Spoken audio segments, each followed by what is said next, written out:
Muhammadin TV. Pamoja tuelimishane.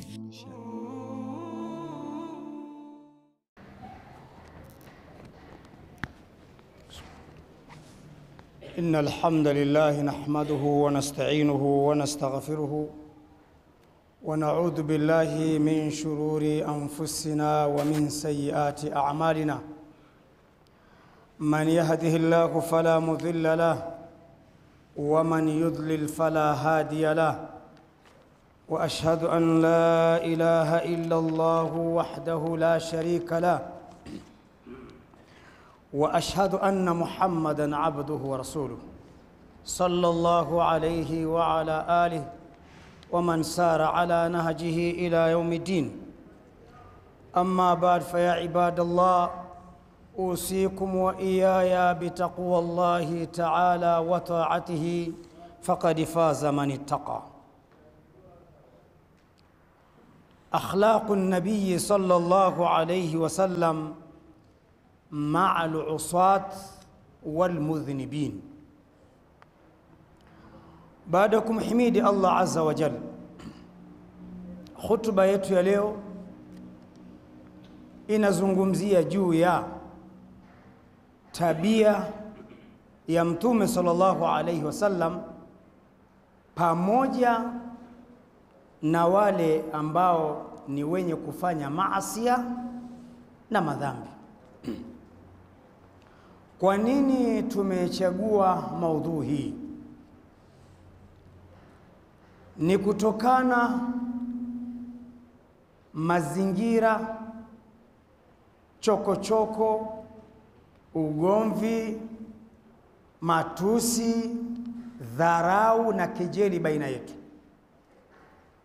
Na muda huo tukiyafanya haya huku tukijinadi kwa jina la Uislamu, kwa jina la imani.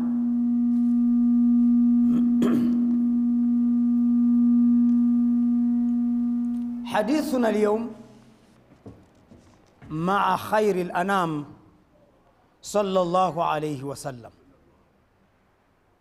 Mazungumzo yetu katika siku ya leo tunazungumza tukiwa pamoja na Mtume Muhammad sallallahu alayhi wasallam, linaqifa ma'a janibi min jawanibihi akhlaqiyya allati hiya rahmatu lil alamin, ili tutazame sehemu miongoni mwa sehemu za tabia ya Mtume sallallahu alayhi wasallam, tabia ambazo ndizo zilizopelekea kuwa yeye ni rahmatu lil alamin, ni mwenye huruma na rahma kwa walimwengu wote.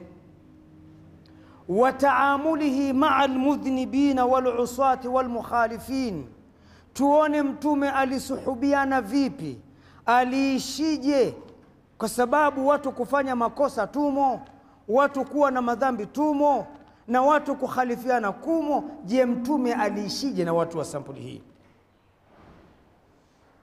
Hivi sasa sisi ni Waislamu, tunasali nyuma ya imamu mmoja kwa kipindi kimoja kwa wakati mmoja, lakini pamoja na yote haya tunaitana majina mabaya sana, tunadharauliana sana.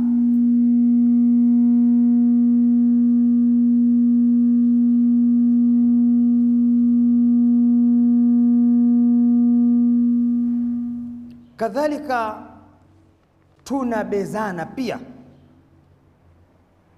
Mtume sallallahu alayhi wasallam hakuna mcha Mungu kuliko yeye, hakuna mwenye imani kuliko yeye, hakuna mwenye kumjua Allah subhanahu wa ta'ala kuliko yeye. Lakini katika tabia zake Mtume sallallahu alayhi wasallam alipenda sitara, alipenda asaturu, alipenda kumsitiri Muislamu, hakupenda fadhiha, hakupenda kumfedhehesha Muislamu kwa namna yoyote iwayo. alipenda kumsitiri Muislamu. na uchamungu wake na unabii wake na upole na ukarimu wake Mtume sallallahu alayhi wa alihi wasallam. Katika hili utaona katika hadithi mashuhuri maarufu, hadithi iliyopokewa na Ibn Abbas radhiyallahu anhuma kutoka kwa Mtume sallallahu alayhi wasallam, amesema man satara aurata akhihi almuslim satara Allahu auratahu yawm alqiyama. Yule ambaye, man, yoyote yule awaye, ni wa kiume ama ni wa kike, akasitiri aibu ya ndugu yake Muislamu. Tunazo aibu sisi kupitia kwenye nafsi zetu wenyewe, kupitia kwa wake na waume wa kwetu wenyewe, kupitia kwa mabinti na vijana wetu wenyewe. Tunazo aibu nyingi la yuadu wala yuhswa, nyingi. Sasa Mtume anasema mwenye kusitiri aibu ya ndugu yake Muislamu, Allah subhanahu wa ta'ala atasitiri aibu yake siku ya Kiyama. Wa man kashafa aurata akhihi almuslim, na mwenye kudhihirisha, mwenye kufunua, mwenye kutangaza, mwenye kudhihirisha aibu ya ndugu yake Muislamu, ili aadhirike, ili afedheheke, ili jamii muone kwamba hana imani, hana dini, hana tabia njema, kashafa Allahu auratahu hatta yafdhahu fi baiti. Allah subhanahu wa ta'ala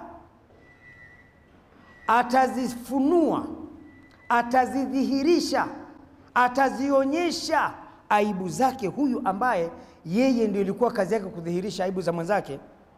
Tena akasema atamfedhehesha hata akiwa ndani ya chumba chake, hata akiwa ndani ya nyumba yake Allah atamfedhehesha, kwa sababu amesimamia jambo baya, amesimamia kashfa ambayo si nzuri.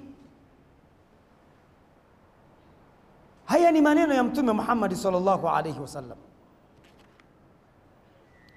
Wewe na yeye nani mcha Mungu? Wewe na yeye nani anayejua dini? Si kila jambo unalosikia la ndugu yako unamfedhehesha. Si kila kasoro unayoiona ndugu yako lazima uidhihirishe kwa watu. Kwani wakishaijua huwa ni nini? Wakishaijua huwa amekosa dini? Wakishaijua huwa ameingia kwenye kufuru? Na wakishaijua wewe unafaidika na nini? Hakuishi hivyo Mtume Muhammad sallallahu alayhi wa alihi wasallam. Kwa kupenda saturu Mtume sallallahu alayhi wasallam, tena si katika jambo ambalo naliona kwamba ni dogo. Lamma jaa Hazal radhiyallahu anhu liyashhad ala Ma'iz bizina. Hazal ni sahabiyun radhiyallahu anhu, amefika mpaka kwenye majlisi ya Mtume sallallahu alayhi wasallam kwenda kutoa ushahidi dhidi ya Ma'iz, mtuhumiwa wa uzinifu. Akahojiwa, akakiri, na Mtume sallallahu alayhi wasallam alikuwa hapendi mashtaka kupelekwa kwake, kwa sababu pindi anapofikishwa kwake atasimamisha haddi, hukumu, na hapendi kuiona hukumu Mtume sallallahu alayhi wasallam. Ndio maana mkono wake haujapata kusimamisha haddi kwa kumpiga mtu, wa kumtoa damu mtu hata siku moja. Hapendi hilo Mtume sallallahu alayhi wa alihi wasallam. Kadhia ikasimamishwa, bwana akahukumiwa rajm. Jibu la Mtume sallallahu alayhi wasallam kwa Hazal akamwambia,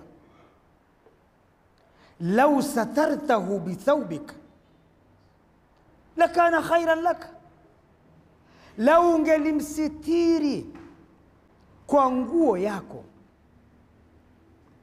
nyamaza, ungemsitiri, huenda angetubia, huenda angekuwa mwema, huenda angefanya mambo mazuri. Si kwamba mtume anapendelea dhambi hiyo, na si kwamba mtume hapendi yafanyiwe hicho kilichofanywa, lakini mtume hapa anazungumzia satru, kule kumsitiri ndugu yako Muislamu ili asifedheheke. Hizi ndizo tabia za Mtume Muhammad sallallahu alayhi wa alihi wasallam.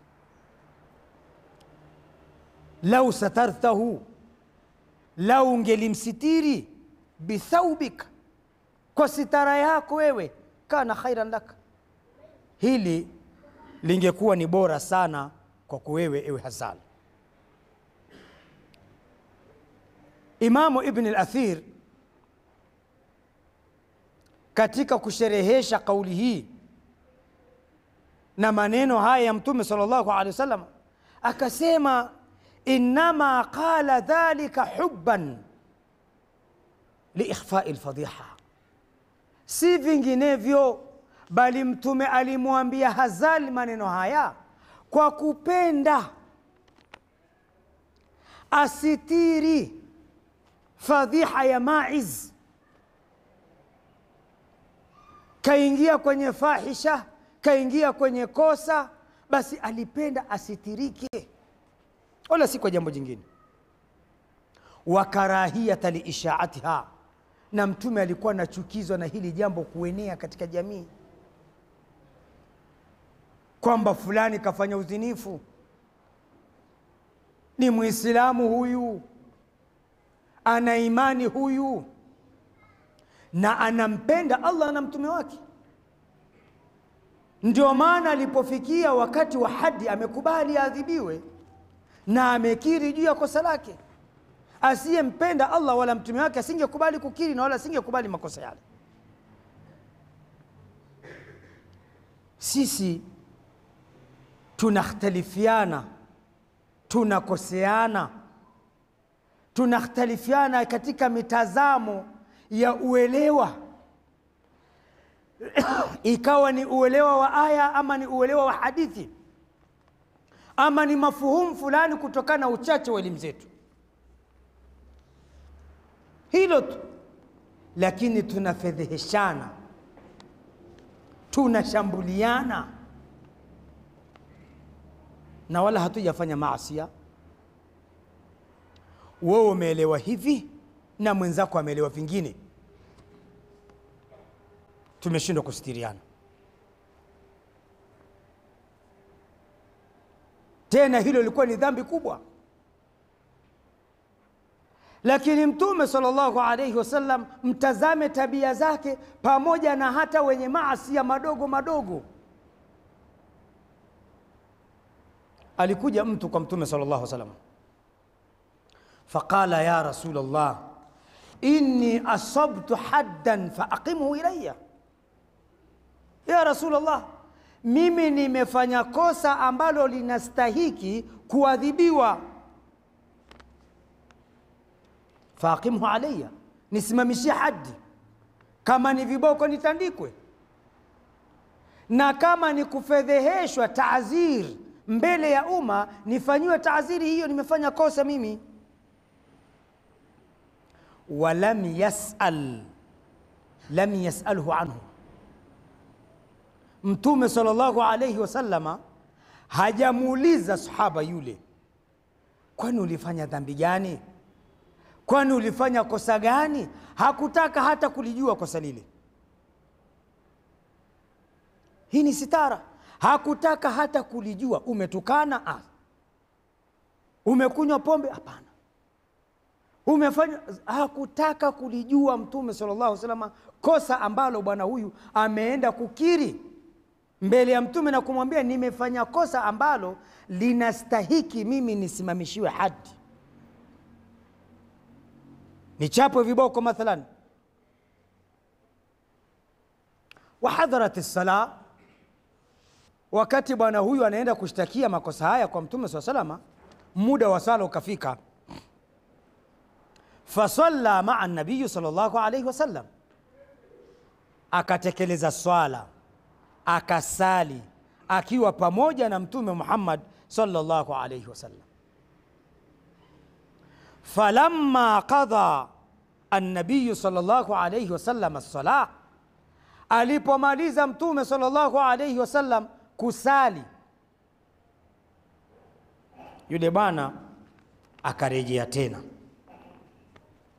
Qala, akasema, ya Rasulullah, inni asabtu haddan faaqim fiya kitab Allah, mimi nimefanya kosa linalostahiki niadhibiwe, naomba nisimamishie hukumu ya kitabu cha Allah kwangu mimi. Angalia Mtume sallallahu alayhi wasallam anavyoamiliana na wenye makosa, anavyoamiliana na wenye madhambi. Alimuuliza nini? Akamwambia, alaisa qad shahidta as-salah, je, si umehudhuria na umesali swala wewe? Qala bala, akasema ndivyo ya Rasulullah, nimesali lakini na dhambi yangu na kosa langu. Qal, akasema Mtume sallallahu alaihi wasallam, fa inna Allaha qad ghafara lak, hakika Allah subhanahu wa ta'ala amekwisha kusamehe wewe. Fandhur lam yasaluhu an-nabiy sallallahu alaihi wasallam, hebu angalia, Mtume akamjibu akamwambia, hakika kitendo chako cha kuhudhuria swala na ukaitekeleza swala tena mbele ya uwepo wa Mtume sallallahu alaihi wasallam, na bado unataraddad, unasita juu ya kosa na dhambi uliyofanya, fa inna Allaha qad ghafara lak, hakika Allah subhanahu wa ta'ala amekusamehe. Falam yandur wa lam yas'al an-nabiy sallallahu alayhi wasallam an tabi'at adh-dhanbi wa tafasilihi, hajauliza Mtume sallallahu alayhi wasallam wala hakutaka maelezo wala tafsiri wala sharhi ya madhambi. Ulifanya dhambi gani? Ulikosea nini? Ulituhumiwa lipi? Yalikuwa ni mazingira gani? Bali intakala min adh-dhanbi ila al-ilaj, bali Mtume ametoka kwenye dhambi ya huyu bwana, hakutaka kujua ile dhambi, akaenda moja kwa moja kwenye matibabu. Matibabu ni tauba, matibabu ni sala. Si umekwisha tekeleza swala wewe? Basi kwa udhu wako na kwa nia yako ndani ya swala na kwa kuitekeleza swala yako, Allah amekwisha kusamehe.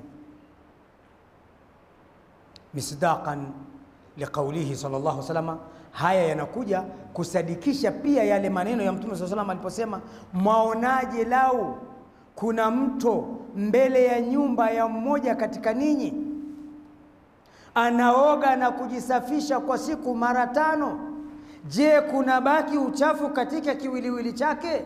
Masahaba wakamjibu akaambia, la ya Rasulullah, hakuna uchafu unaobakia katika mwili. Akaambia, ndivyo ilivyo swala 5.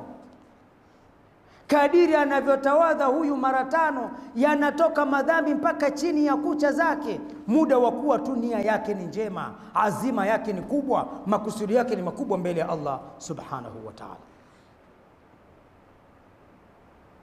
Hiyo ni taamul ya Mtume sallallahu alaihi wasallam, anavyoamiliana na watu wenye makosa, watu wenye madhambi.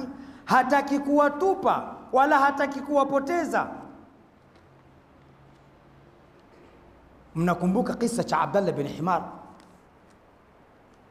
Huyu bwana alikuwa huwa anaijaza furaha, anafanya Mtume acheke, yani anapenda Mtume awe na raha katika muamala wake. Kasoro yake ni moja tu, alikamatwa akiwa amekunywa siku ya kwanza, akapelekwa kwa Mtume, akasimamishiwa hadi, na Mtume hapendi hizi, lakini akasimamishiwa hadi, na hapendi kesi ifike muda ukuwa imeshafika, akasimamishiwa hadi, chandiko viboko, akaondoka zake. Siku nyingine tena likatokea hilo hilo, akasimamishiwa hadi, akaondoka zake. Mara ya tatu alipofikishwa, masahaba waliohudhuria kikao hicho wakamlaani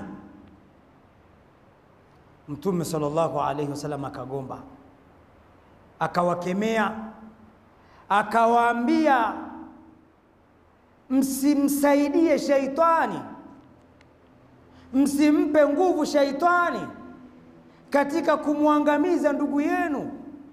Huyu ndugu yenu Abdullah huyu anampenda Allah na anampenda Mtume, ndio maana kila anapohukumiwa anakubali hukumu ya Allah na anakubali hukumu ya Mtume na anasarenda katika hukumu. Msimsaidie shetani kumwangamiza ndugu yenu.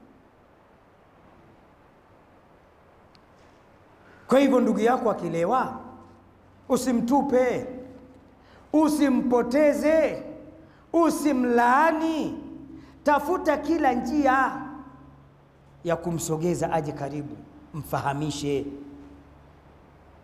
Hasali, usimkimbie, tafuta kila njia, msogeze aje kwenye swala. Hana sitara binti yako, hana sitara mke wako, hana sitara mama yako, hana sitara jirani yako, usimfukuze, usimkimbie, muite karibu aje, mfungulie, muonyeshe makosa yako wapi katika hili jambo, ili akishalitambua huenda atarejea, atarudi. Je, mnasahau kijana yule aliyekwenda kwa Mtume sallallahu alaihi wasallam akamwomba idhini ya uzinifu? Mtume alimwambia nini wakati masahaba anapiga kelele, huna adabu wewe, unawezaje kuzungumza maneno kama haya mbele ya Mtume? Mzuie huyu. Mtume akamwambia mwacheni, mwacheni. Si ameuliza jawabu na si anataka ruhusa, mwacheni.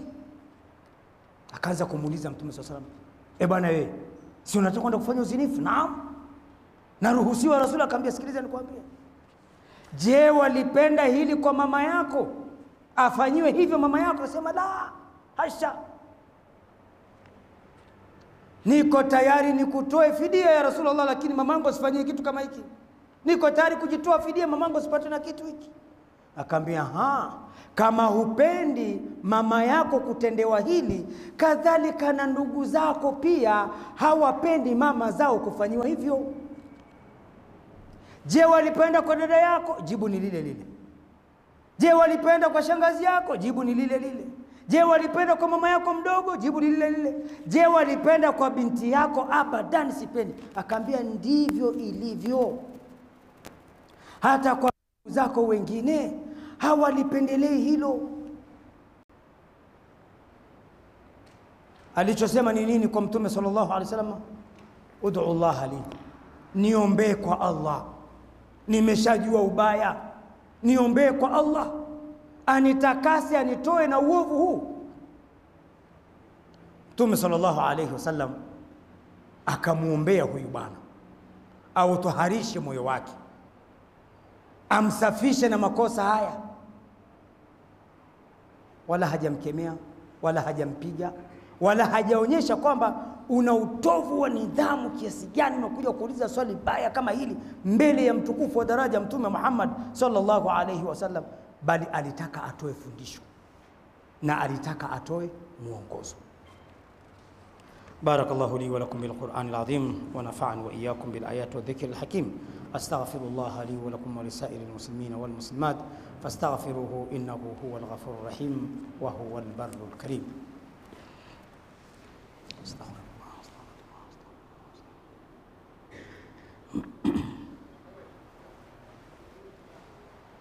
الحمد لله رب العالمين وأشهد أن لا إله إلا الله وحده لا شريك له وأشهد أن محمدا عبده ورسوله صلى الله عليه وعلى آله ومن تبعكم بإحسان إلى يوم الدين.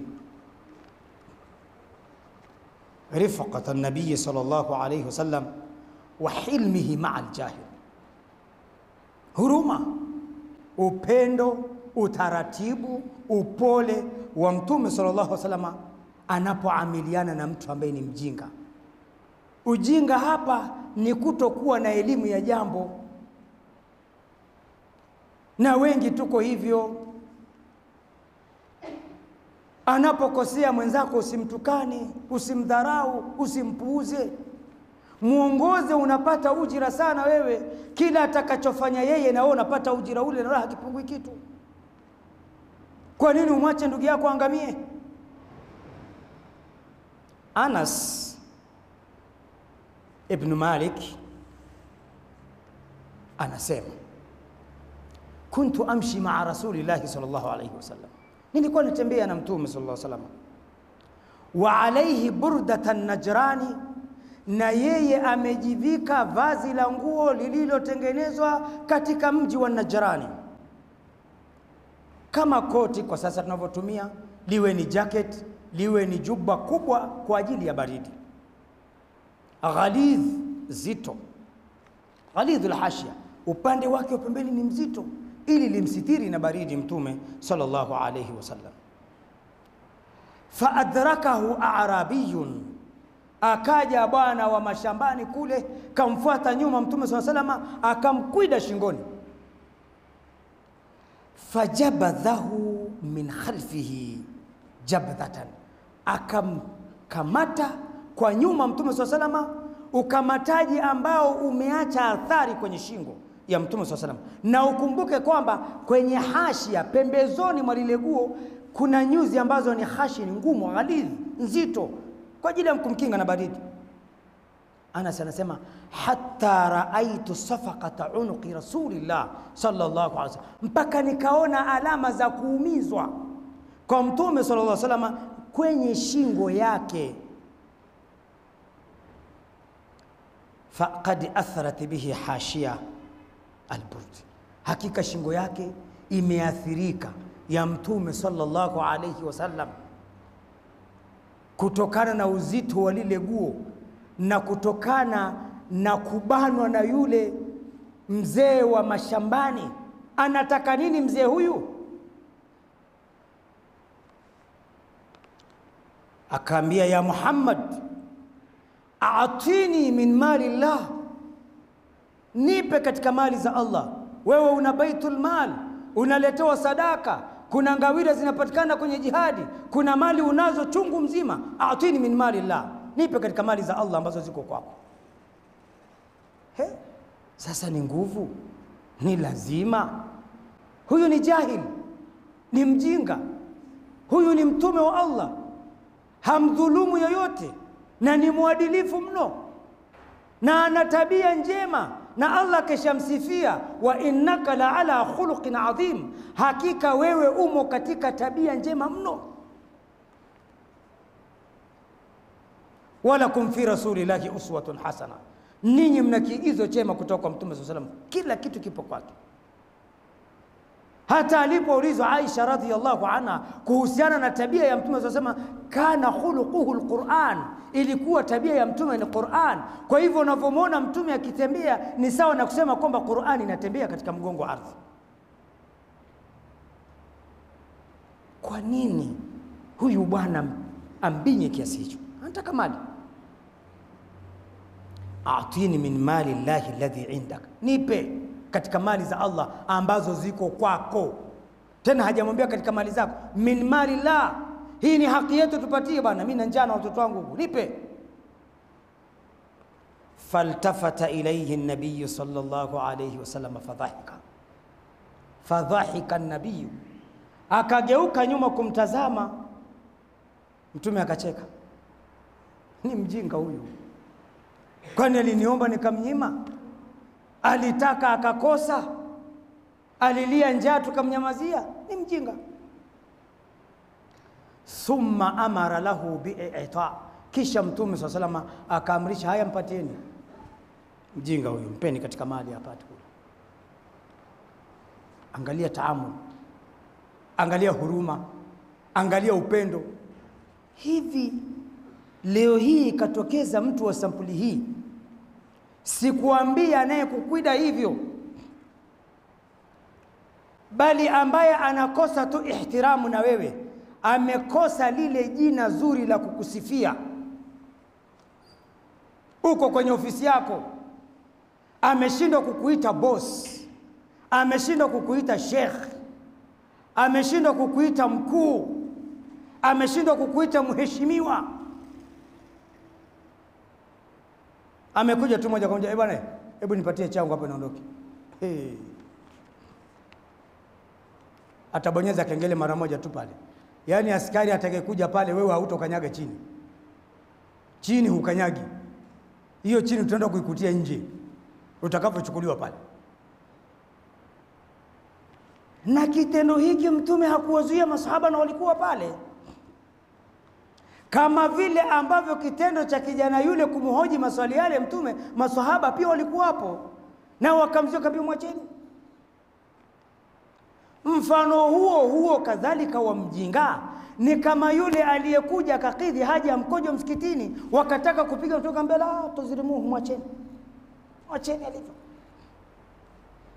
Baadaye akaja akamwambia, msikiti huu bwana haukujengwa kwa ajili ya kuacha uchafu humu. Si mahali pa kukojolea hapa, si mahali pa makohozi na vinyesi hapa. Hapa ni mahali pa dhikrullah.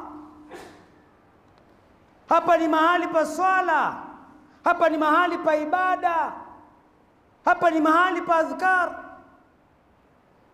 Akakumbukia vile jamaa walivyochemka, wangelimtandika kwa namna gani. Paka akasema, akaomba dua, akasema, ya Allah, muhurumie Mtume Muhammad sallallahu alaihi wasallam, unihurumie na mimi, wala simhurumie mwingine, maka walitaka kunitandika hao.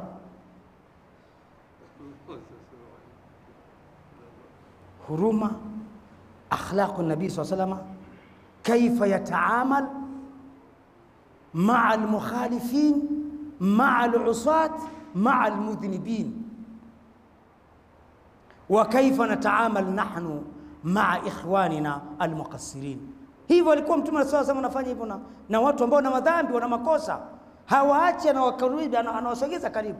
Sisi je, tunaamiliana vipi na ndugu zetu ambao tumekosa salamu tu, tumekosa maneno mazuri tu,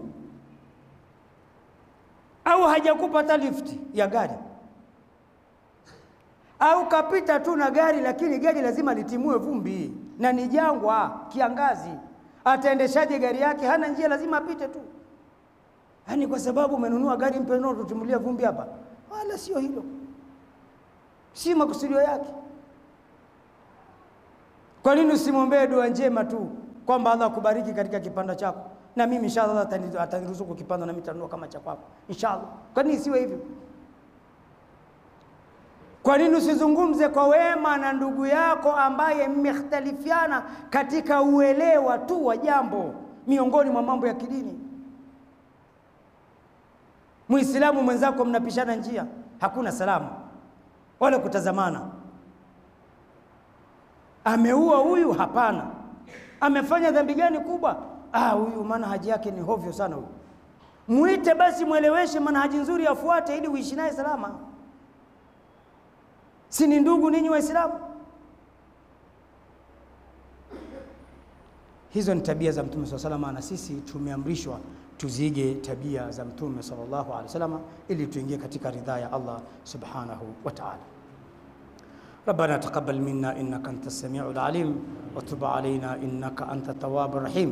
اللهم اقسم لنا من خشيتك ما تحول به بيننا وبين معصيتك، ومن طاعتك ما تبلغنا به جنتك، ومن اليقين ما تهون به علينا مصائب الدنيا، ومتعنا اللهم بأسماعنا وبصارنا أبدا ما حييتنا، واجعله الوارث منا، واجعل ثأرنا على من ظلمنا، وانصرنا على من عادانا. اللهم لا تجعل الدنيا أكبر همنا ولا مبلغ علمنا، ولا تسلط علينا بذنوبنا ولا من لا يخافك فينا ولا يرحمنا، برحمتك يا أرحم الراحمين. عباد الله، إن الله يأمركم بالعدل والإحسان وإيتاء ذي القربى وينهى عن الفحشاء والمنكر والبغي يعظكم لعلكم تذكرون. فاذكروا الله العظيم يذكركم واشكروه على نعمه يزدكم، ولذكر الله أكبر والله يعلم ما تصنعون. Muhammadin TV. Pamoja tuelimishane.